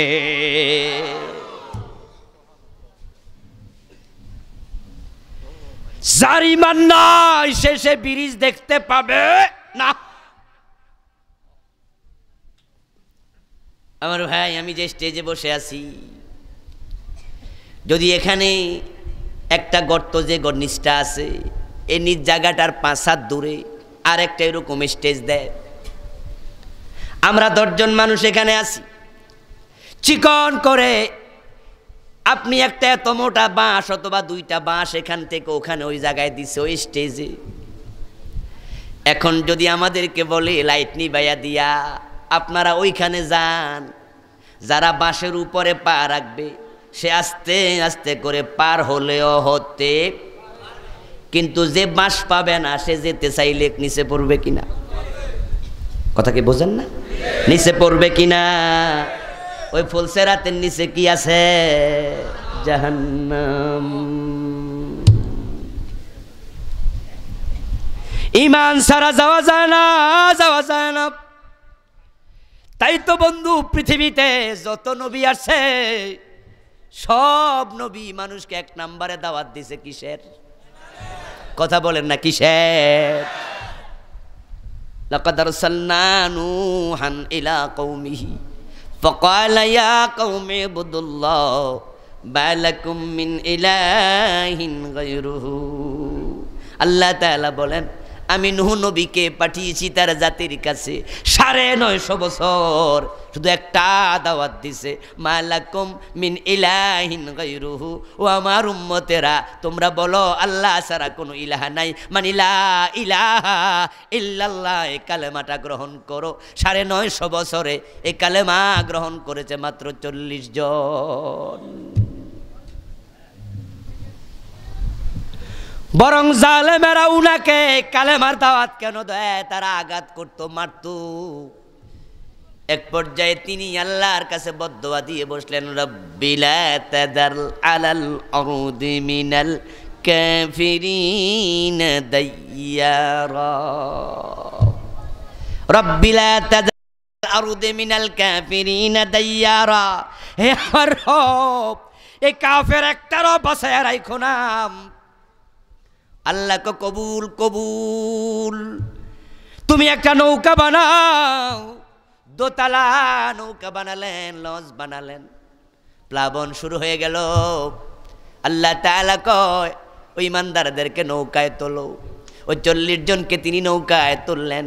তার ছেলে কেনান যখন পানিতে ডুবে মরছে, নূহ আলাইহিস সালাম তখন আল্লাহর কাছে দরখাস্ত করে বসলেন, রব্বি ইন্নাবনি মিন আহলি।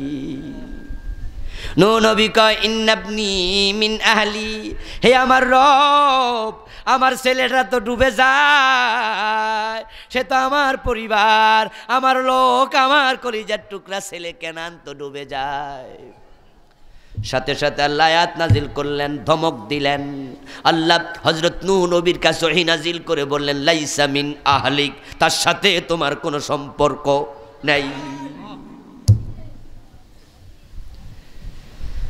ওরাই শুধু বেঁচেছে, ঈমান যারা এনেছে।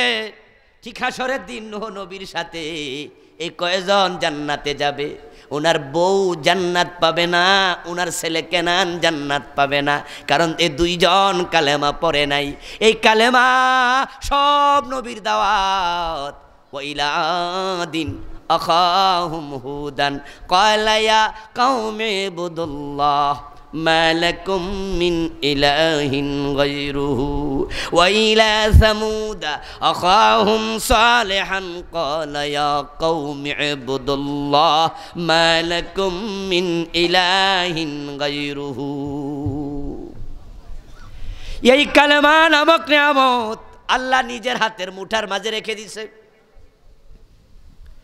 এটা আল্লাহ তাআলা কোন নবীর হাতেও দেয় নাই। সুবহানাল্লাহ পড়ুন ভাইয়েরা। যদি নবীর হাতে আল্লাহ ঈমান নামক নিয়ামতটা দিত, তাহলে ইব্রাহিম নবী সবার আগে বাবা আজরকে ঈমানটা দিয়ে দিত।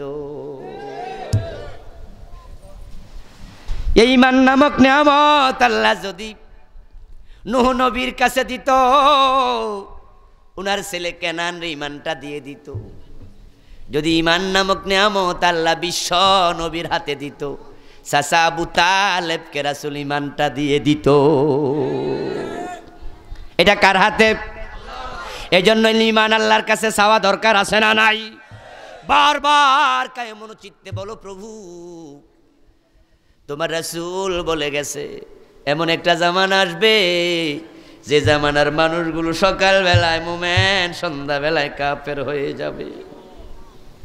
যে জামানার মানুষগুলো দাড়ি থাকবে, টুপি থাকবে, পায়জামা পাঞ্জাবি থাকবে, তারা নামাজি হবে, রোজাওয়ালা হবে, কিন্তু ঈমানওয়ালা থাকবে না। প্রভু তাদের কাতারে আমারে নিও না।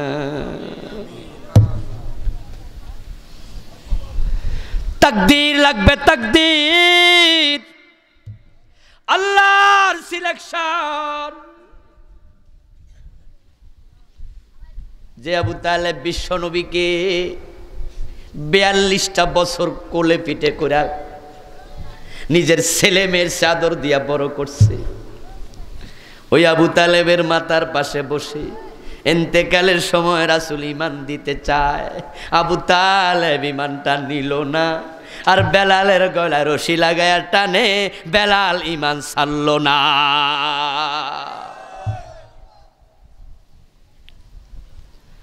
একজন রাসূল দিতে চায় নেয় নাম, আর হাফসার বেলালের গলা রশি লাগায়া টানে, বেলাল ঈমান ছাড়ে না। ওই ঈমান নিয়ে মরা লাগবে। এখন আমরা তো কালেমা পড়ে দায়িত্ব শেষ, অনেকে মনে করি হ্যাঁ আমার কালেমা নেই কেডাপ। আল্লাহর হাবিবের কাছে এক সাহাবী আসলেন, এসে তিনি বলছেন, ইয়া রাসূলুল্লাহ কুল্লি ইসলামে কাওলান লা আসালু আনহু আহাদাম বাদাক, ক্বালা কুল আমানতু বিল্লাহি সুম্মা ইসতাকিম। হুজুর আমি গরিব রাখাল, মরুভূমিতে ছাগল চরাই, আপনার পিছে পিছে থেকে আপনাকে দেখে দেখে ইসলাম মেনে জান্নাত পাবো, ওই সুযোগ আমি গরিব রাখালের নাই। আমি তো মাঠে ময়দানে ছাগল চরাই। তাই আমি আপনাকে একটা প্রশ্ন করতে এসেছি, যে প্রশ্নটা আমি দুনিয়ার আর কাউকে করতে রাজি না। আপনি জবাব দিলে আমি খুশি হব। দয়ার নবী মায়ার নবী বললেন, বলো রাখাল কি বলতে চাও? ওই রাখাল প্রশ্ন করলো, ইয়া রাসূলুল্লাহ আমি গরিব রাখাল, আমি জান্নাতটা হারাতে চাই না। কি কাম করলে জান্নাতটা পাওয়া যায়, ওই কামটা আপনি আমার একটু শিখাইয়া দেন। সুবহানাল্লাহ।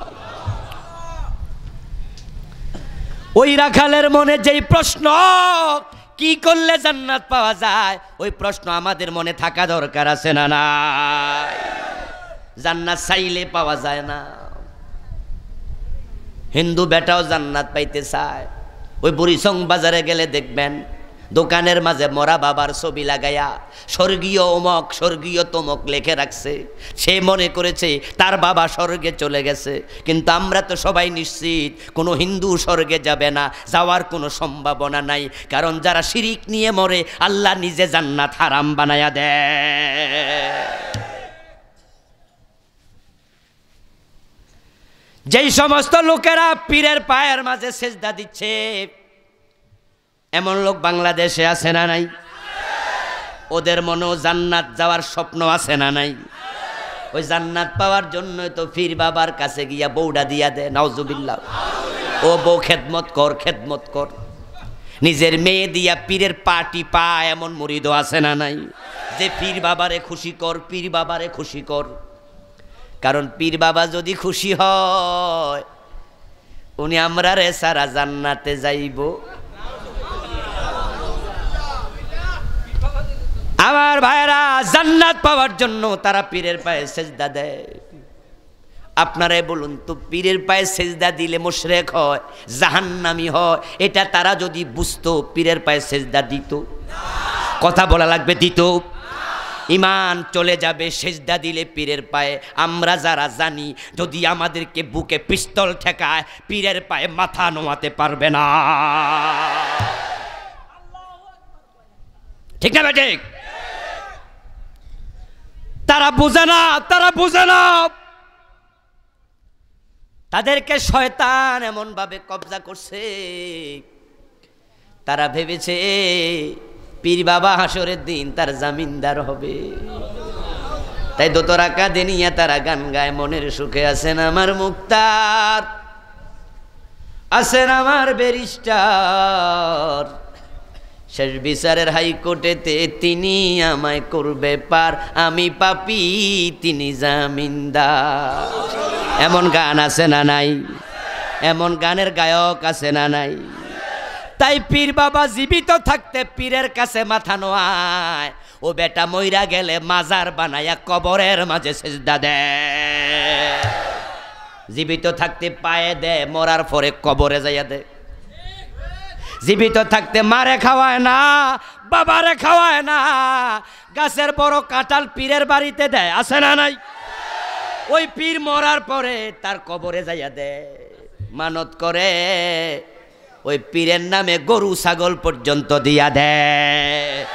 পীর বাবা খুশি হলে জান্নাত পেয়ে যাবে।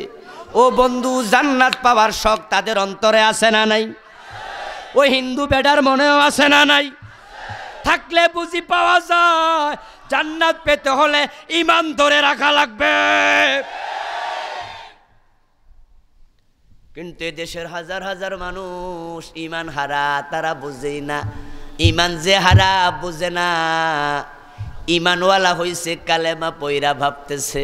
দোস্ত আমার, গিরিশচন্দ্র সেন কালেমা পড়ে মোমেন হয় নাই, এর একটা মাত্র কারণ, সে আল্লাহর কোরআনের বিধানগুলো মানার চিন্তা লালন করে কালেমা পড়ে নাই। তার কালেমা শুধু মুখে ছিল, অন্তরে আব্দুল্লাহ ইবনে উবাই মোমেন হয় নাই রাসূলের হাতে কালেমা পড়ে। কারণ আব্দুল্লাহ ইবনে উবাই আল্লাহর বিধান সব মানব, রাসূলের সুন্নাহগুলা মানব। আমার আল্লাহ রাসূল যা বলে আমি তার কাছে সারেন্ডার করে দিলাম, এই চিন্তা আব্দুল্লাহ ইবনে উবাইর ছিল। তার কালেমা মুখে ছিল, অন্তরে ছিল না। আপনাদের বুড়িচং বাজার হিন্দু ডাক্তার আছে না নাই? ঔষধ বেচে, ডাক্তারি করে, হিন্দু দোকানদার আছে না নাই? শিক্ষিত কোনো হিন্দুর কাছে আপনি গেলেন, এই কাগজের মাঝে লিখলেন লা ইলাহা ইল্লাল্লাহু মুহাম্মাদুর রাসূলুল্লাহ, এটা লিখে আপনি ওই হিন্দু ভদ্রলোকের কাছে কাগজটা এইভাবে বইটা বললেন, ভাইজান কাগজে কি লেখা আছে একটু পড়ে দেন। ও বেটা সরল বিশ্বাসে পড়ে দিল লা ইলাহা ইল্লাল্লাহু মুহাম্মাদুর রাসূলুল্লাহ। আপনি কাগজটা হাত থেকে হেসকা টান দিয়া নিলেন, নিয়া কোন তোমারে মুসলমান বানাইতে আইছি, কাম সারাই দিছি।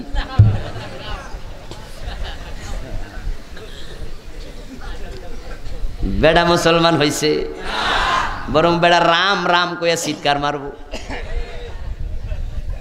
সে কি ভুল পড়েছে? কথা বলেন না কেন? উচ্চারণ ভুল হয়েছে। লা ইলাহা ইল্লাল্লাহু মুহাম্মাদুর রাসূলুল্লাহ, এই কালেমা পড়ে তো মুসলমান হওয়া লাগে, ঠিক কি না? তো সে তো কালেমা পড়েছে। আপনারা ফতুয়া দেন তো, বেড়া কি মুসলমান হয়েছে? এতে কি বোঝা গেল? কালেমা পড়লে মুসলমান হওয়া যায় না। আল্লাহর সব বিধান মানার চিন্তা মাথায় রাখা লাগে। আমার ভাইয়েরা, শয়তানকে আল্লাহর ইবাদত করে নাই। ওমা কথা কয় না কেন? ইবাদত করে নাই। সে কি ফেরেশতাদের উস্তাদ ছিল না? কিন্তু সে বর্তমানে মুমিন না কাফের? তার ঈমানটা আগের মতো আছে না গেছে? আল্লাহর কয়টা আইন মানে নাই? গিরিশচন্দ্র সেন কালেমা পড়ছে, মুমিন নয়। ওই ডাক্তার সাহেবও কালেমা পড়লো, কাগজ দেখা দেখা মুমিন হয় নাই। আব্দুল্লাহ ইবনে উবাইও কালেমা পড়ছে রাসূলের হাতে, মুমিন হয় নাই। কাদিয়ানীরাও কালেমা পড়ে, কিন্তু ঈমান নাই। শয়তানও আল্লাহর ইবাদত করেছে লাখ লাখ বছর, কিন্তু আজকে সে কাফের। কারণ হলো সে আল্লাহর একটা আইন মানতে রাজি হয় নাই। এখন আপনাদেরকে আমি প্রশ্ন করি, আপনারা মুমিন দাবি করছেন, আমিও করতেছি, আপনারাও করতেছেন। শয়তানকে আল্লাহ যখন বলল ফাখরুজ মিনহা ফাইন্নাকা রাজিম, আমি বলছি আদম রে সেজদা দিতে, তুই দেশ নাই, তুই অভিশপ্ত, বেরিয়ে যা জান্নাতের সীমানা থেকে। শয়তান জান্নাতের সীমানা থেকে বেরিয়ে গেল, বাহির হইয়া আল্লাহর কাছে বিনয়ের সাথে দোয়া করা শুরু করলো। শয়তান বের হইয়া জান্নাতের সীমা থেকে কি দোয়া করেছে সে দোয়াটাও কোরআনে আছে না নাই? কোরআন কি ইতিহাসের কিতাব, কিসসা কাহিনীর কিতাব? তো আল্লাহ শয়তান কি কয় কিসসাগুলো আমাদেরকে কেন শোনায়, উদ্দেশ্য আছে না নাই?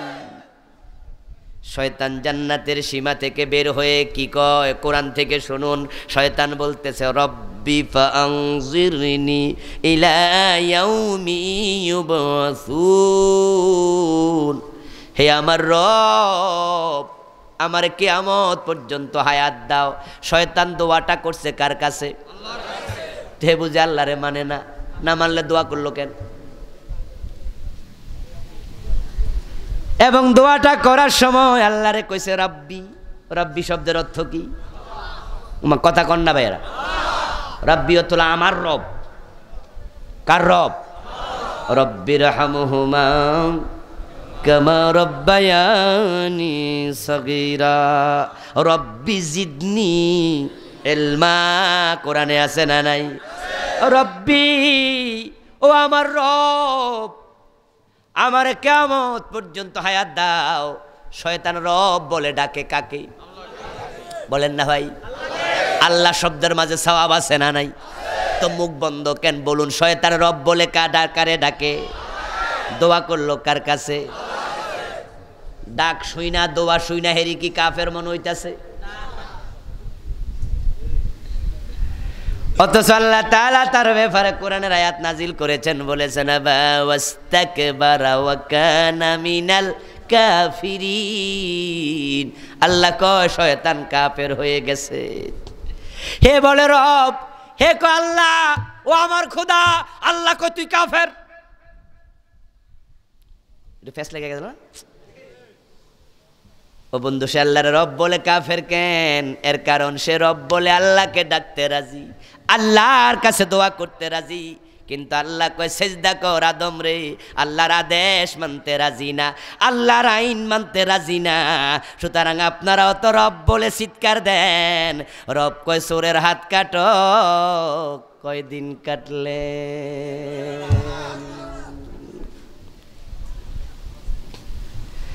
শয়তান আল্লাহর আইন মানে নাই কয়টা? আর আমরা বাংলাদেশে মানি না কয়টা? আল্লাহ কয় চোর ধরে হাত কাটো। বাংলাদেশে চোর আছে না নাই? বুড়ি সঙ্গে নাই? এটা ব্রাহ্মণপাড়া, ব্রাহ্মণপাড়া চোর আছে না নাই? পৃথিবীতে এত চোর খুব কম আছে, খুব কম, খুব কম। আমাদের নেতা বলে গেছে মানুষ পায় স্বর্ণের খনি, উনি পাইছে চোরের খনি। ওই চোরেরা এখন আর চোর নাই, ওরা এখন ডাকাত হয়ে গেছে। আগে মুরগি চুরি করত, গাছের নারকেল চুরি করত, গরু চুরি করত, এখন 4,000 কোটি টাকা একাই চুরি করছে। কত বড় চোর হইছে রে ভাই? 4,000 কোটি।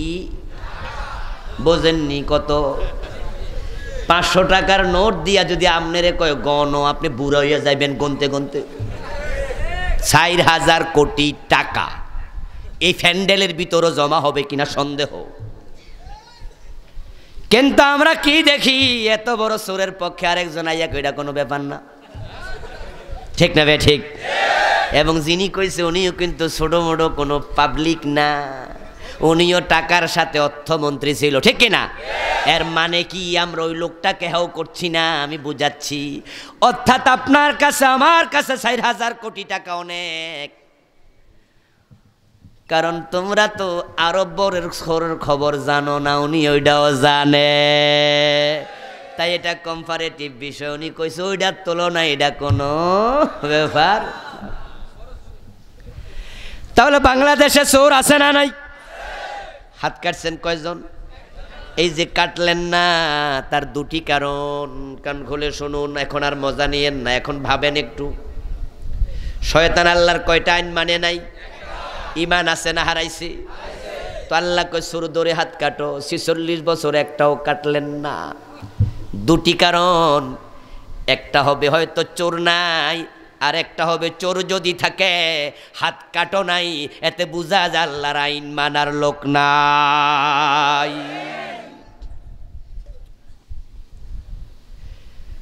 জেনা করলে 100 বেত লাগাও, এমন আয়াত সূরা নূরে আছে না নাই? আয-যানিয়াতু ওয়াজ-যানি ফাজলিদু কুল্লা ওয়াহিদিম মিনহুমা মিআতা জালদা। বাংলাদেশে জেনা ব্যভিচার আছে না নাই? 100 বেত লাগাইছে কোন আদালত? মদ খাইলে 80 বেত লাগাও, এমন বিধান ইসলামে আছে না নাই? কোন আদালতে লাগাইছে? ঈমান শুধু দাবি করলে হবে না, আল্লাহর আইন মানার চিন্তা মাথায় রাখো। এই জন্যই তো বন্ধু আমাদেরকে হামলা দেয়, মামলা দেয়, জেল দেয়, জরিমানা দেয়, ফাঁসির রশি দেখায়, তারপরও আমরা আল্লাহর আইনের কথা বলা বন্ধ করি না।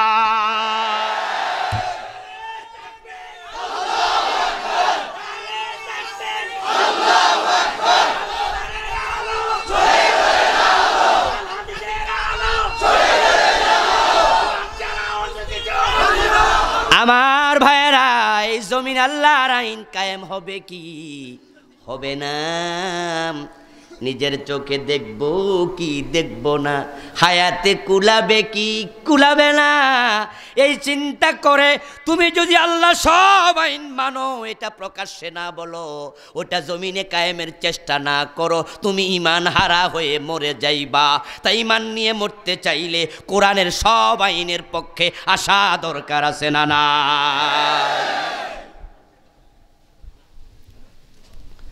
রাসূলুল্লাহ সাল্লাল্লাহু আলাইহি সাল্লাম বলেছেন, আল মুমিনু কাল জামালিল আনিফ হাইসুমা কিদান কদ।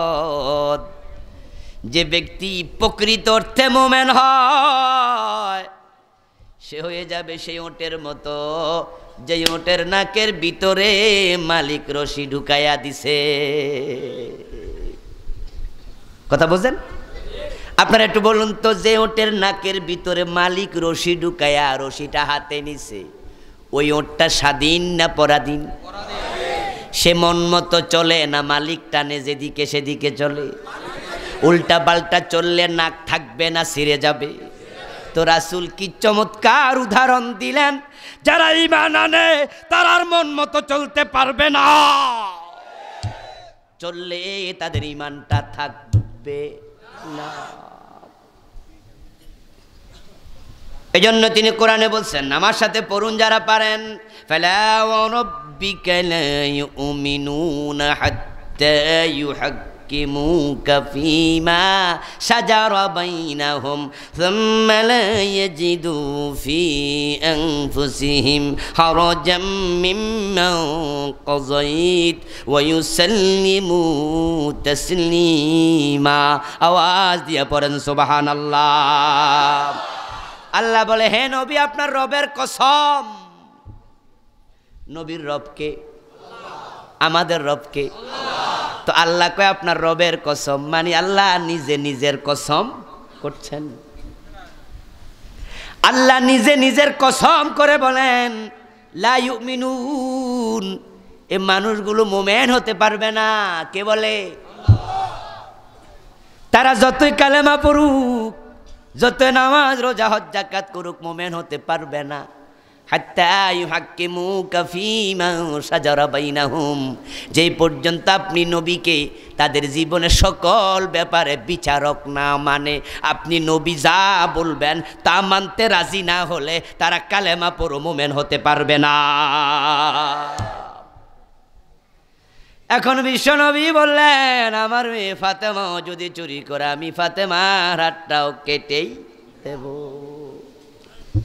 মানলেন না তো, মুখে বলেন মানি মানি, কোরআন মানেননি, কই মানি।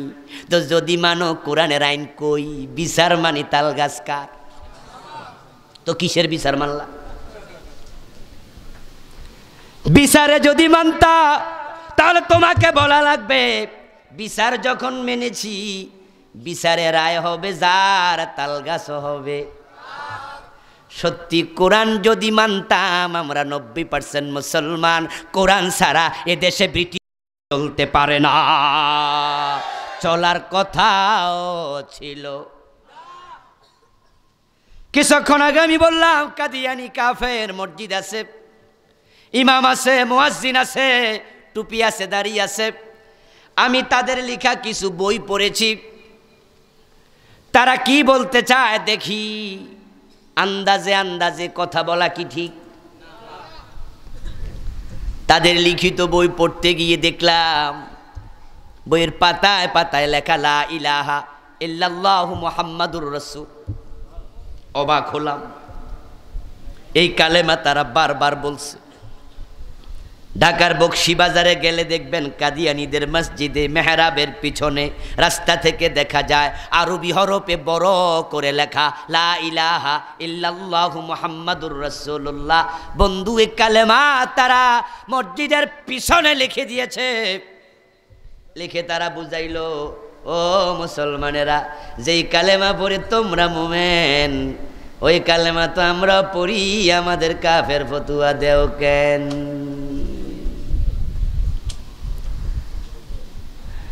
যদি এখন কোনো হিন্দু এসে আমারে বলে মুসলমান হতে চাই, আমরা মুসলমান বানাবো না? কি ফরামু? সূরা ফাতিহা, আলাম তারা, তাব্বাত ইয়াদা, কি ফরামু? ফরামু বললো, আমার সাথে বলো, কি বলবে? হিন্দুরা আমি বলবো, এ মিয়া বলো আশহাদু আল্লা ইলাহা ইল্লাল্লাহু ওয়া আশহাদু আন্না মুহাম্মাদান আবদুহু ওয়া রাসূলুহু। ও হিন্দু মিয়া বলো লা ইলাহা ইল্লাল্লাহু মুহাম্মাদুর রাসূলুল্লাহ। তো কাদিয়ানীরা কয় এই কালেমা তো আমরা পয়রা বইসা আছি। আপনারা একটা ফতুয়া দেন দেখি সবাই মিলে, কাদিয়ানী কাফের না মুমিন? তারা যে কাফের কোনো সন্দেহ আছে? তো কালেমা পড়ে কাফের কেন? কারণ হলো তারা পুরা কোরআন মানে কিন্তু 4টা অক্ষর মানে না। খ আলিফ তা মিম খাতামান নবিয়্যিন। বিশ্ব নবীকে শ্রেষ্ঠ নবী মানে, বড় নবী, বড় রাসূল মানে, কিন্তু তারা শেষ নবী। তাদের আকীদা হলো বিশ্ব নবীর পরেও ছোট ছোট আরো অনেক নবী আসবে।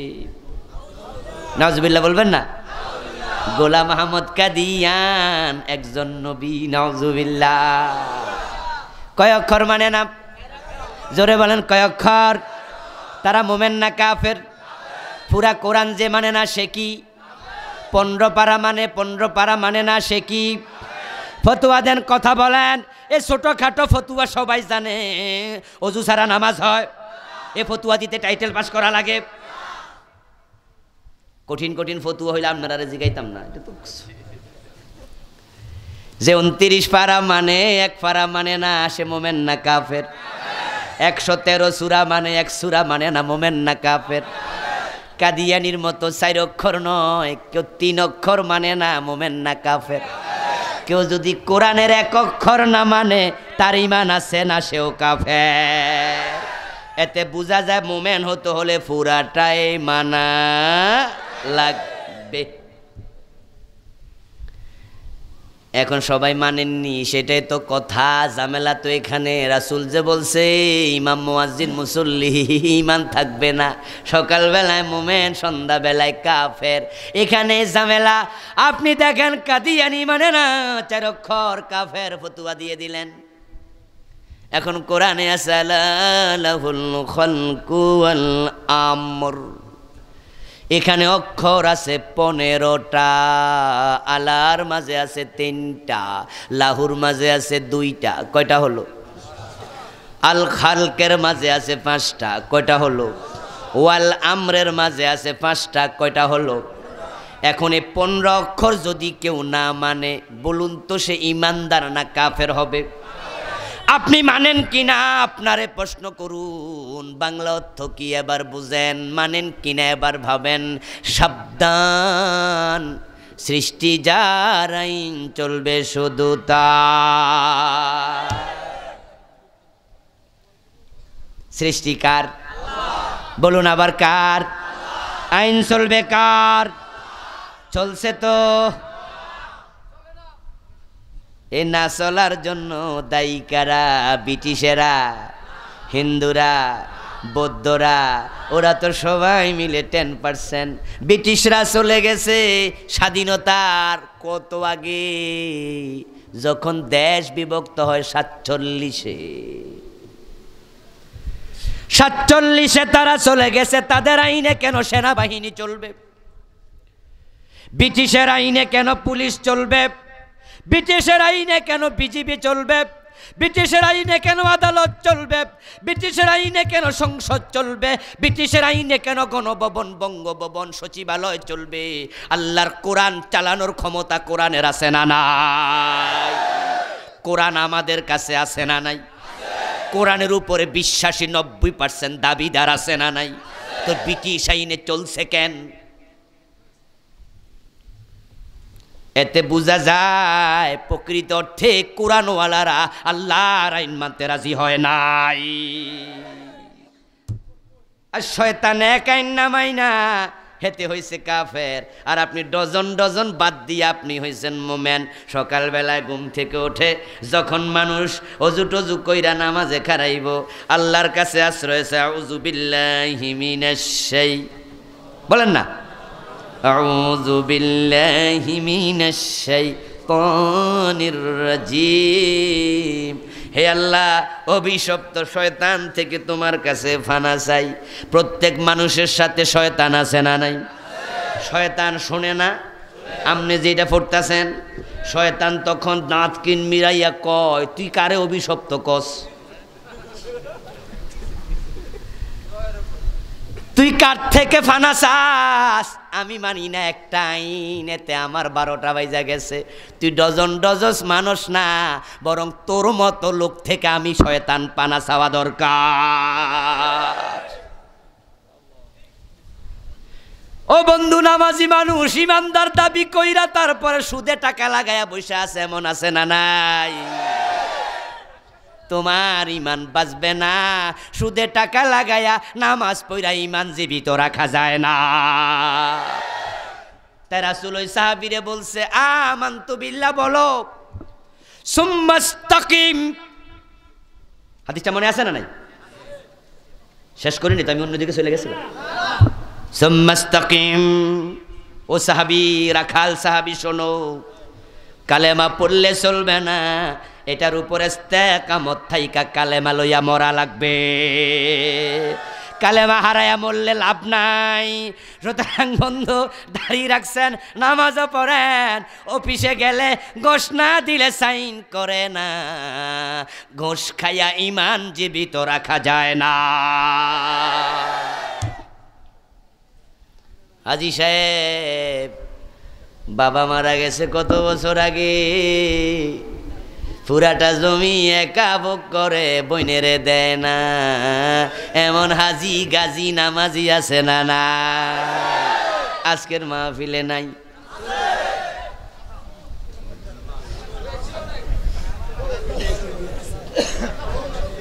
মজা লাগে না? হাসি আসে, ঠিক না? আরে কি মজার ওয়াজ! আল্লাহর কসম করে বলছি, মজা দেয়ার সামান্য চিন্তা মাথায় রেখে কথা বলি না। বন্ধু, তুমি মজা পেলে কি না পাইলে কি, ওয়াজ ভালো লেগেছে বললে কি, ভালো লাগে নাই না বললে কি, অনুধাবন করে বাড়ি যাও। যে পরিমাণ জমি জোর করে দখলে রাখছো, আমার রাসূল বলেছেন, ওইটাকে আল্লাহ 7 গুণ বড় বানায়া কিয়ামতের দিন তোমার গলায় ঝুলাইয়া দেবে।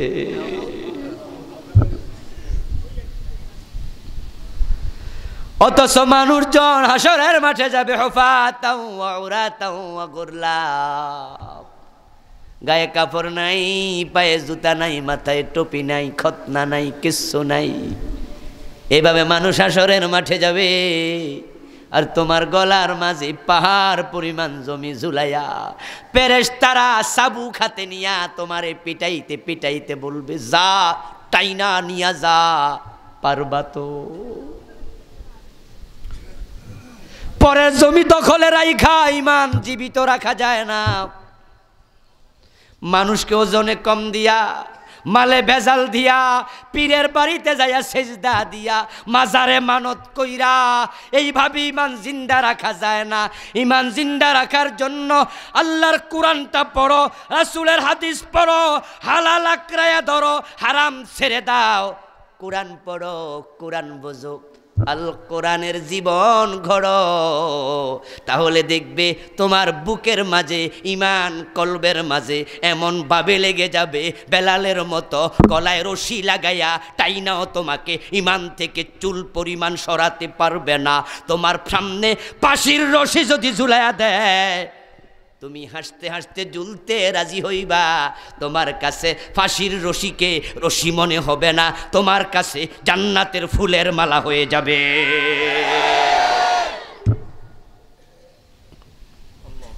এজন্য আসুন বন্ধু, ওই ঈমানটাকে আমরা লালন করি, ঈমানটাকে বুঝি, ঈমানটাকে আঁকড়ে ধরি।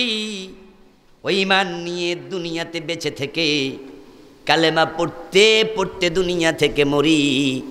প্রভু তৌফিক দিয়ে দাও, সবাই জোরে বলেন আমিন। হাযা মা ইনদি ওয়াল ইলমু ইনদাল্লাহ আলাইহি তাওয়াক্কালতু ওয়া ইলাইহি উনীব। প্রচারের স্বার্থে চ্যানেলটি সাবস্ক্রাইব করুন। নতুন ভিডিও পেতে বেল বাটনে ক্লিক করুন।